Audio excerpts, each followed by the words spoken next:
So magandang hapon po ulit mga kababayan. Ayan, nandito po ulit kami ngayon sa Cotabato, sa South Cotabato. Ikukorek ko lang po yung aking nasabi last time. Sorry, hindi po yun North Cotabato. Ito pong Santo Niño, o itong bayan ng Santo Niño ay nasa South Cotabato po. So galing pa kami ng Davao City ulit at nagbiyahe ulit kami papunta po dito. Yan, kami pong tatlo ang magkakasama. At ngayon po ay bababa po muna kami. Jollibee naman si Sir. Hello po. May chicken joy naman si Lanla. Ayan, magandang umaga po mga kababayan. At yun, nandito nga po ulit kami ngayon sa bahay ni Baby Milan. Let's go. Hi, baby! Hi, Sir. Good morning! Good morning, Sir. Ano, hi, Kuy. Wow! Jollibee! Jollibee! Oh, hindi pa rin kami close. Nahihiya pa rin siya sa akin. Pero okay lang yon, baby. Kamusta ikaw? Kamusta ka na sa limit? Ano? Oh, ito yung Jollibee. Kasi last time nakita ko kumakain ka ng Jollibee. Thank you. Ano, mahal mo kay Sir Lan. Oh. Basta Basta gusto niyo pong salamat. kumain. Kumain na po siya. Wala pa. Wala pa. Okay, sige, upo lang po ako. Sige, Sir. Apa. Sige. Basta po siya. Okay naman po, Sir. Okay Ganun naman pa siya. rin. Opo. Okay. So, napanood ko yung mga vlog before. Ang dami kong nakita. At ang dami na rin tumulong po sa Sir. kanya. Opo. Kanina mayroon pong mga ano, no? May mga media. Nang ibig sabihin, Ano pa po? yung mga LGUs? OLGO po ng Okay. DSWD. Yes. Oo. Mga ano ito siya, mga sa radyo, bala sa Mga radyo. At least napansin na po. gani, Sir, sa Diba? langit. So, yun naman kasi yung gusto rin ni na ate before at matulungan tayo. Okay, at least marami pong tumutulong. Napanood ko rin yung vlog na parang gusto nyo po na madala siya sa Maynila. Opo, Sir. May tumulong na po ba? Opo, Sir. Mayroon naman po, Yes, Sir. thanks God. Okay. Si second opinion na doon Opo, sa Sir. Manila, Sir. Maynila. Opo, Okay. So, magtitingko lang din tayo doon sa mga patuloy na na tumutulong po para kay Baby Milan. Okay, I have a good news po para sa iyo. Since noong kami po ay punta dito, day 1, napunta kami. Nung na-post namin yung video, so may mga nagpadala na po sa amin ng tulong. And I know sa kanila din po, no? Yes. Ginamit ko po yung aking GCash account kasi nag-over limit yung GCash po ni ate. So ngayon gusto ko lang pasalamatan, pabasahin natin lahat at ibibigay natin yung lahat ng tulong po na nakuha po namin. So ito po ay umabot ng 60,000 pesos. Ay, salamat, Sir. Salamat din, Sir. Opo, okay. Maraming salamat din. Thank you. At ito po ay hindi na galing sa PB Team. Galing na po ito sa mga sponsor po namin. Okay. So papakita lang po natin sa screen. Yan pong nasa screen nyo. Yan po yung pumasok doon sa GCash. Yan yung transaction po nandyan lahat. Papakita ko lang din kay ate. Okay. So yung pumasok po sa amin or sa aking GCash account, as of today, GCash yung pumasok po is 48,274.40. Ito po yun ate. Ayan. Makikita nyo naman po ito sa screen, tsaka po yung transaction record. Kasi gusto ko po lahat transparent po yung lahat ng dumarating. And bukod dito, dun sa GCash, ay meron pong pumasok din na yun naman po ay true remittance. Yung true remittance po yung pinapadala po ng mga OFW, ng mga sponsor po natin, na pinapadala po sa pangalan ko, nakapangalan. Then, kukunin ko po yun sa remittance center para i-withdraw or ma-pick up. Okay, magtitingko lang po tayo. Thank you po kay Sark Aled, nagpadala po ng 2,000. Jeneline Spaceman, 5,000 pesos. Urbano Junior Ricones, 4,000 pesos. Ito na po yung galing naman sa True GCash.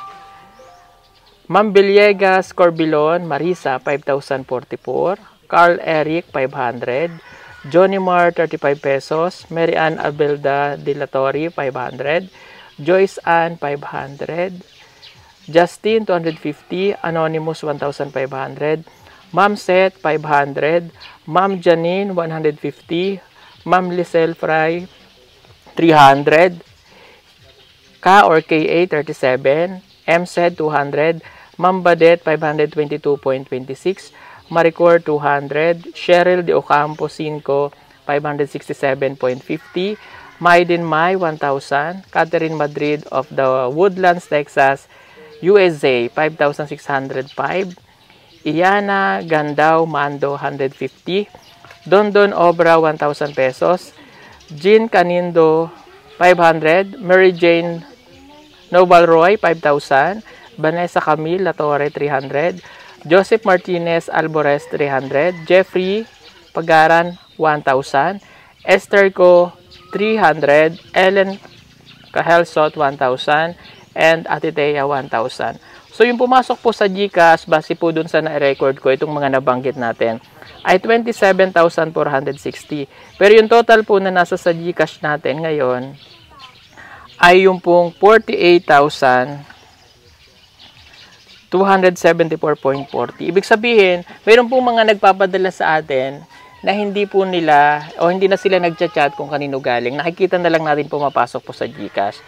Mayroon naman pong transaction doon, yung mga number nila. Kaya lang, hindi natin siya pwedeng i-mention kasi for privacy po nila.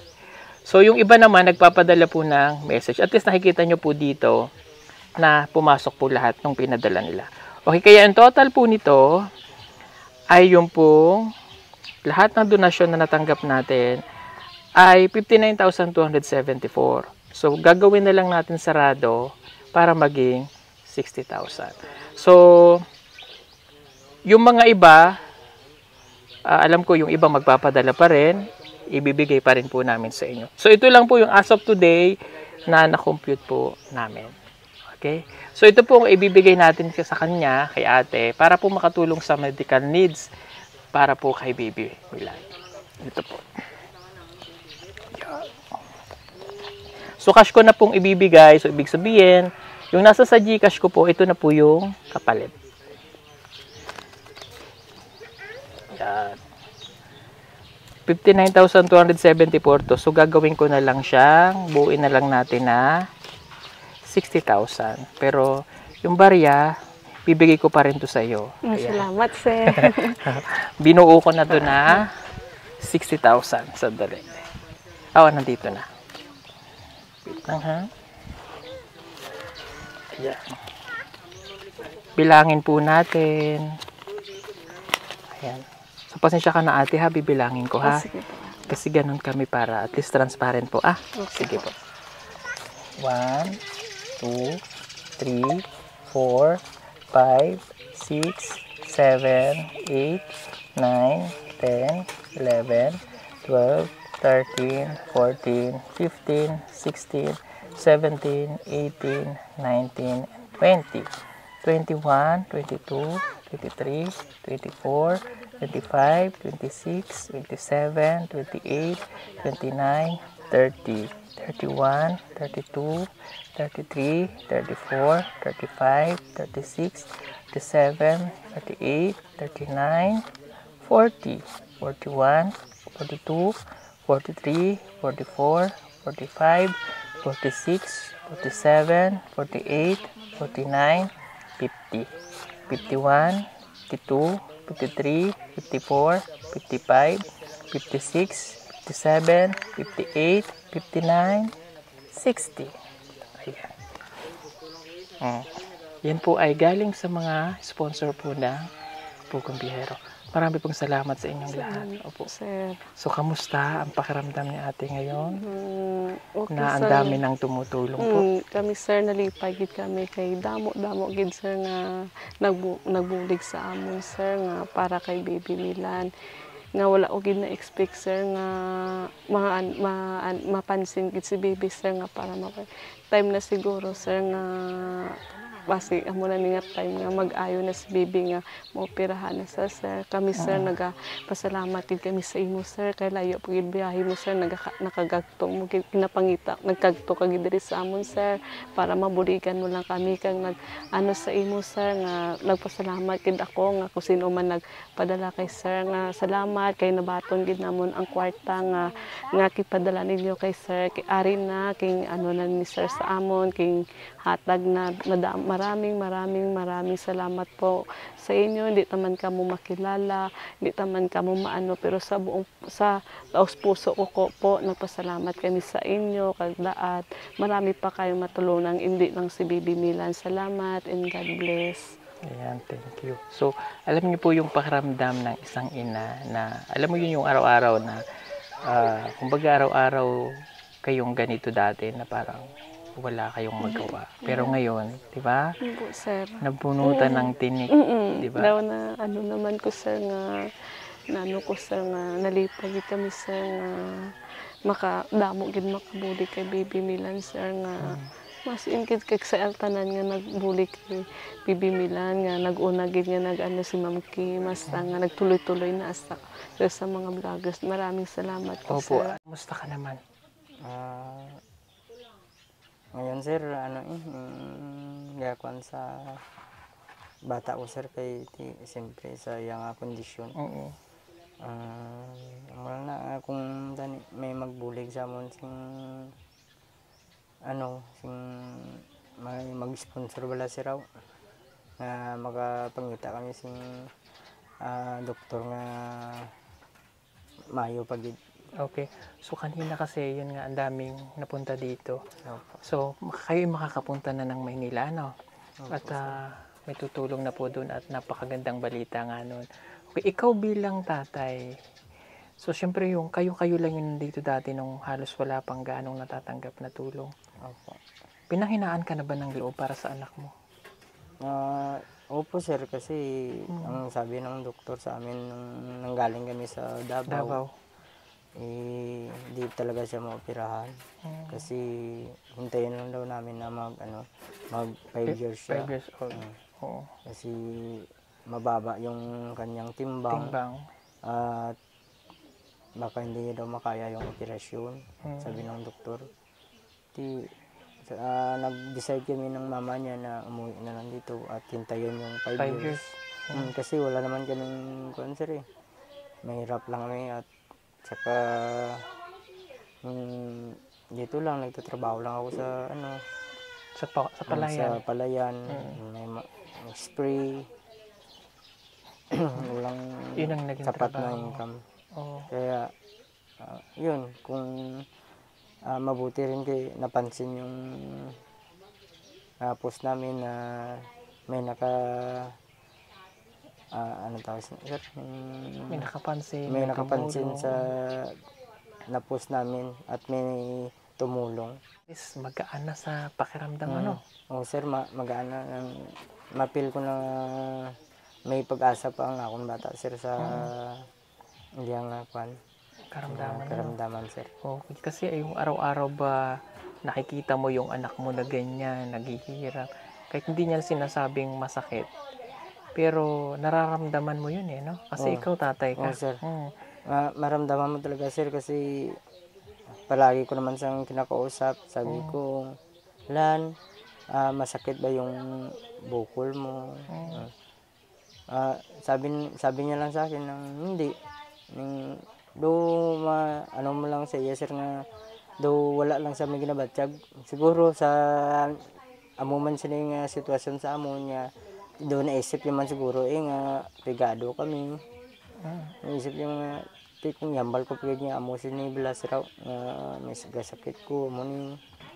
Marami kasi nagtatanong sa akin, how start o paano nag-start yung ba't nagkaganon si Baby Milan. So, nung 10 months siya, dito daw po, siguro umaakyat dito. Out of balance, okay. Natumba siya. Kasi nung pag ang bata ay nasa 10 months, nag-uunti-unti na siyang tumayo, kumapit, maglakad.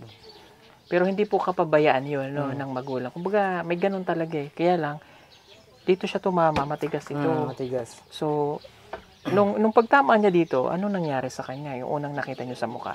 Umiiyak siya, sir. Umiiyak siya. Wala kayong nakitang dugo? Wala naman. Nag-internal siguro. Daw normal lang siya, sir. Oo. Dapat yan eh, 'di ba kung makwanta Pasa. violet, magpasa na. Iya, sir, normal lang. Pero umiyak siya. Umiyak talaga siya, sir, kasi parang masakit siguro, sir. Kay, Oo. ano mo, malakas yung Pagka-impact. pagtama yung guro, sir. Kay, Tayo. tayo man siya, sir. Tapos, naganon siya dito, sir. Oh. Pagpatingin naman doon, yung x-ray sa sir ni doktor. Pag x-ray, naglabas ng result, yung sabi ni doktor sa amin na yung kwan niya daw, marami daw kuno yung ngipin niya. Mga 200 plus daw, sir, ang ngipin niya, sabi ng doktor. Yun ang sabi ng doktor sa amin nung 10 months pa sa yun, sir. Dala ko na sa unto niya kay daw damo ko ng unto niya, sir. So ibig sabihin, hindi lang sa pagkabagsak niya yung dahilan. Mayroon siyang mga ngipin na napakadami. Yun ang sabi ng doktor sa amin, sir. Tapos sabi ng doktor, ibalik daw namin pagka 1 year sa kanya.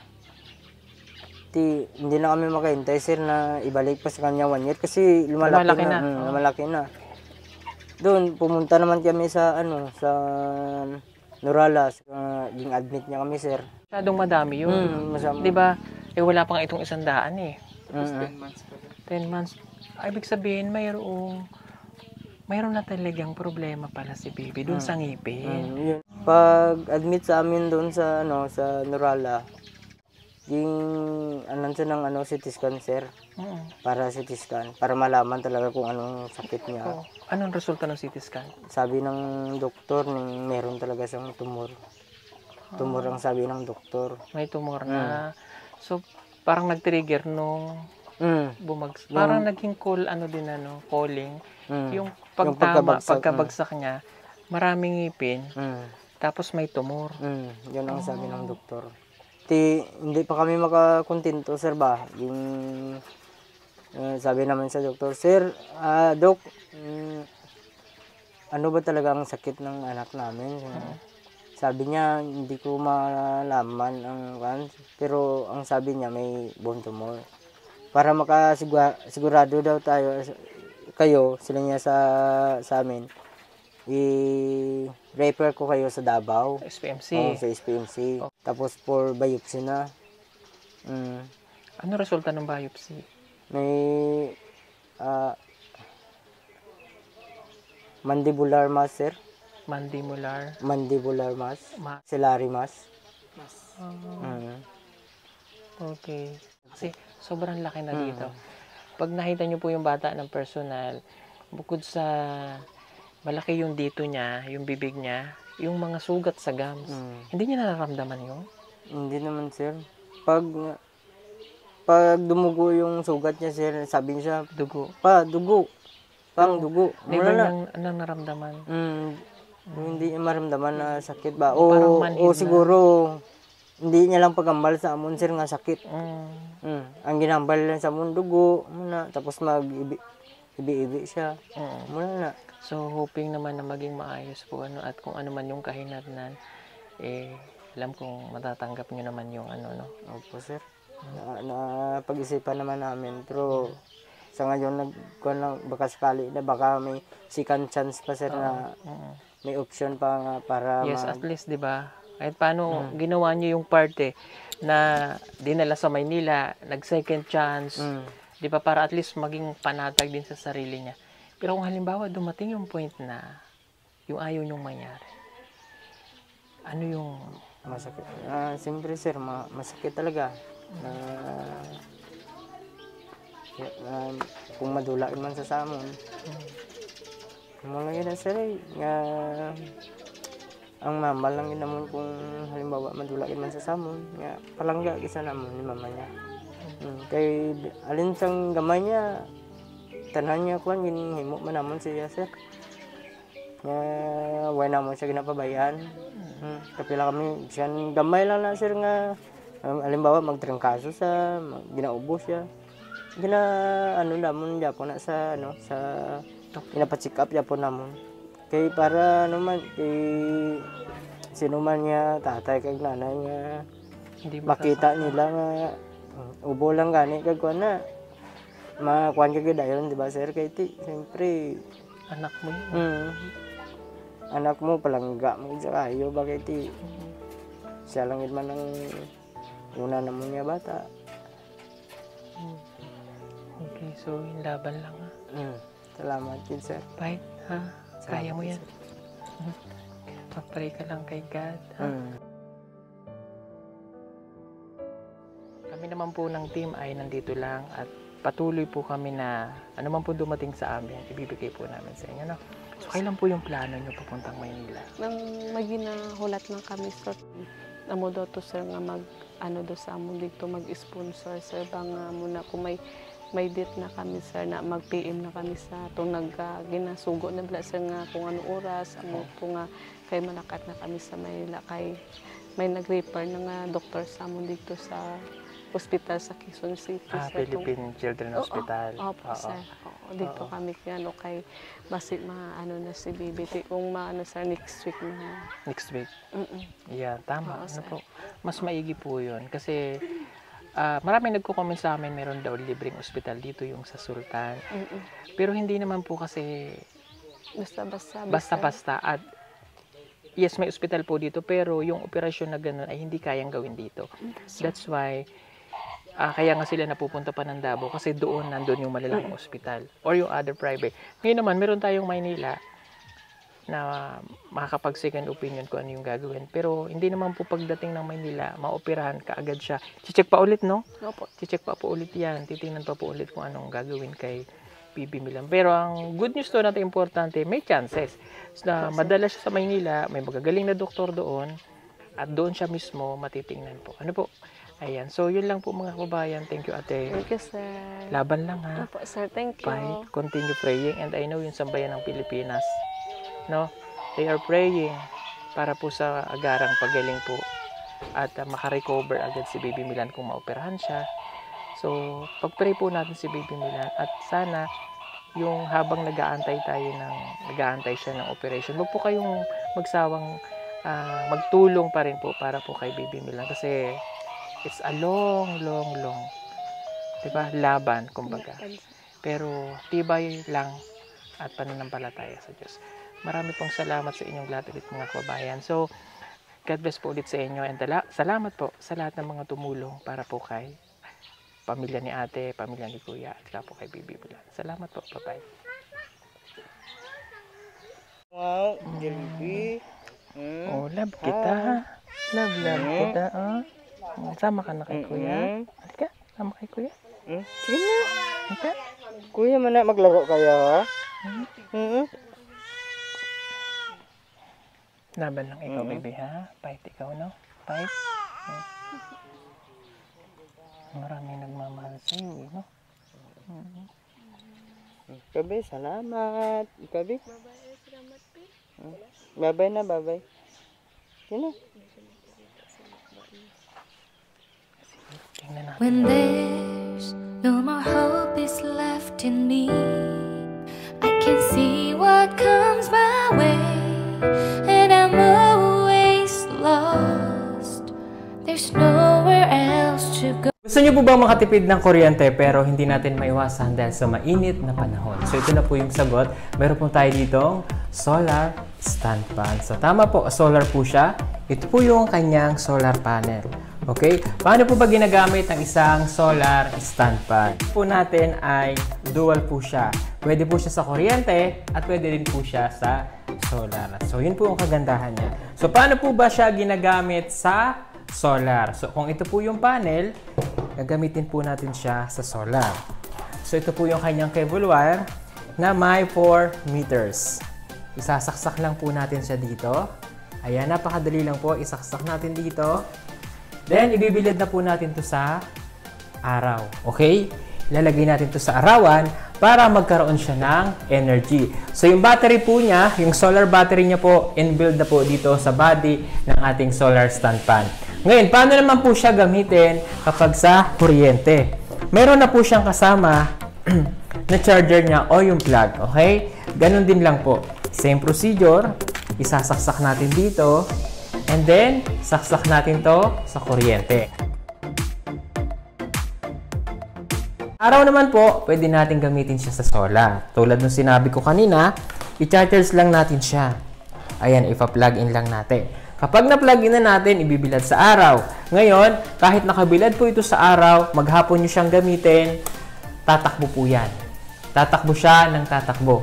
Nang wala kayong binabayarang kuryente. Okay? Pwede nyo po siyang i-move yan, katulad niyan.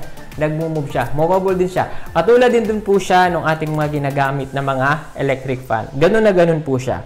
Kapag nakabilad sa araw, nagcha-charge siya. Kapag naka-number 1 po ito, aabot siya ng 8 hours yung working hours niya. Okay, sa araw, mas maganda siyang gamitin. Dire-diretso po ang paggamit nang wala kayong binabayarang kuryente. Okay, ano pa po ba ang kagandahan dito sa ating solar stand pan na to? Mayroon po siyang built-in na light. Ayan. So, pang emergency, nagkaroon ng brownout, wala tayong kuryente, wala tayong ilaw, mayroon kahit paano tayong ilaw.